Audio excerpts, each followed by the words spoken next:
Eu sou o Matheus e vou apresentar o trabalho A Força Vinculante dos Protocolos de Consulta, que se encaixa na linha de pesquisa do grupo Direito Ambiental Crítico. Eu dividi o trabalho em 4 partes. A primeira vai falar sobre algumas questões históricas, uma contextualização breve. Depois passarei para alguns conceitos importantes para discutir o tema. Depois vou entrar um pouco no caso brasileiro e, por fim, apresento as conclusões do trabalho. Então, vamos lá. A criação da ONU se deu em 1945 e, nesse momento, surgiu um novo paradigma no direito internacional, que é o de especialização do sujeito de direitos. Buscou-se, então, não mais apenas a igualdade formal, mas também a igualdade material, onde as minorias começaram a ganhar mais respaldo jurídico. É o caso dos indígenas. Então, em 1957, surgiu a Convenção 107 da Organização Internacional do Trabalho, mas ela atacou a questão indígena com um paradigma, de certa forma, paternalista e integracionista, tratando os indígenas como mera categoria transitória, fadada ao desaparecimento à medida que se incorporasse à sociedade hegemônica. Então, em 88, temos a Constituição Federal, que começou a mudar a forma de pensamento em relação aos indígenas. Foi a primeira Constituição que separou um capítulo próprio para tratar dos índios, e em 89, um ano depois, surge a Convenção 169 da OIT, que sepulta de vez com o pensamento da Convenção 167 e, entre outras novidades, institui o direito à consulta livre, prévia, informada e de boa-fé, que será muito importante para o presente trabalho.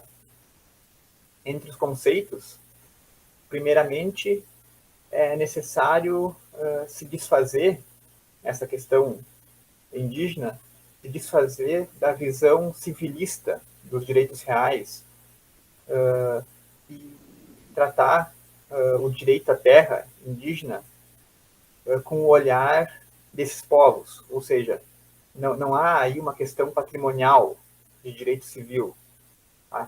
Os indígenas veem a terra como um locus de desenvolvimento do seu ser e de reprodução de sua cultura. Então, é muito importante fazer essa diferenciação entre o direito civil e como os povos entendem o território e a terra.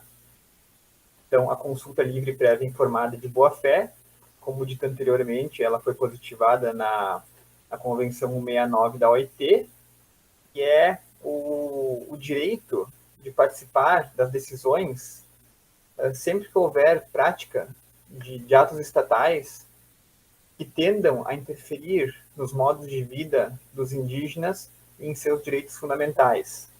Então, o objetivo da consulta é sempre o diálogo e o consentimento.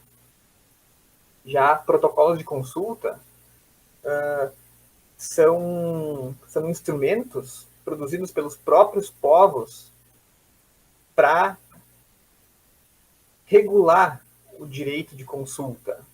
É importante destacar que os estados não podem participar do fazimento dos protocolos, porque nesse ponto o estado deve reconhecer que desconhece a estrutura interna de cada povo.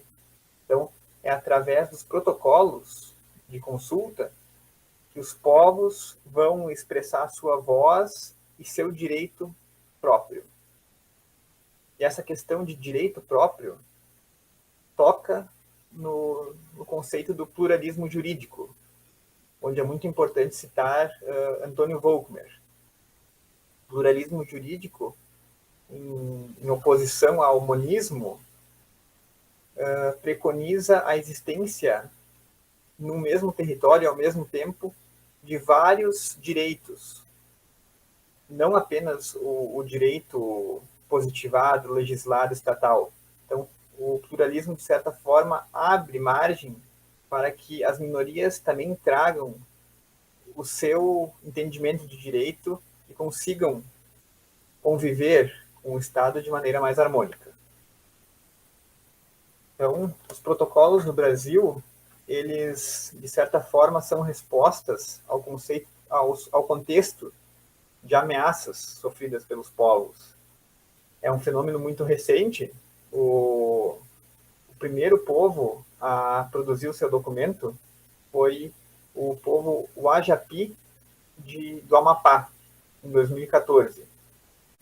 E atualmente, segundo o Observatório de Protocolos Comunitários, existem, ao menos no Brasil, 48 documentos. E para trazer um caso prático de como os protocolos têm, de certa forma, amparado os povos indígenas,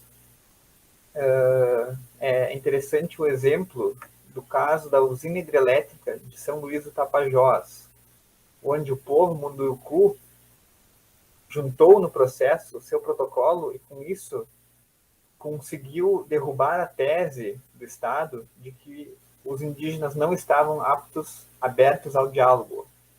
Nesse sentido, ficou provado que o povo Munduruku estava aberto ao diálogo, mas que a consulta deveria ser feita nos moldes do protocolo deles, seguindo os seus procedimentos. O Estado que não estava respeitando o protocolo. De modo que foi suspenso o licenciamento da obra e até agora, então, a obra está arquivada. Este processo é de 2016. E, por fim, nas conclusões, temos que os protocolos são vinculantes no sentido de que o poder público é obrigado a seguir os procedimentos pautados pelos povos, mas em algumas situações haverá o poder de veto dos povos, em outras não. Quando a matéria se tratar exclusivamente dos povos e atingir direitos fundamentais, haverá o poder de veto.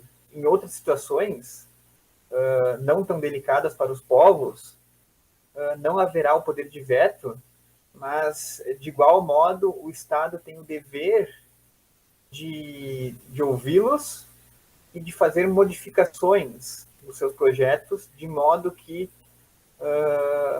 ocorra uma conformação, ocorra o diálogo, e todos saiam, de certa forma, não prejudicados.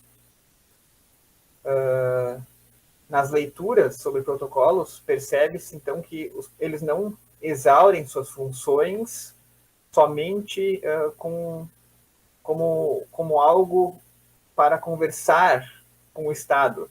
Os protocolos têm muitas funções de organização interna e também funcionam como garantias de outros direitos, em especial o direito à terra.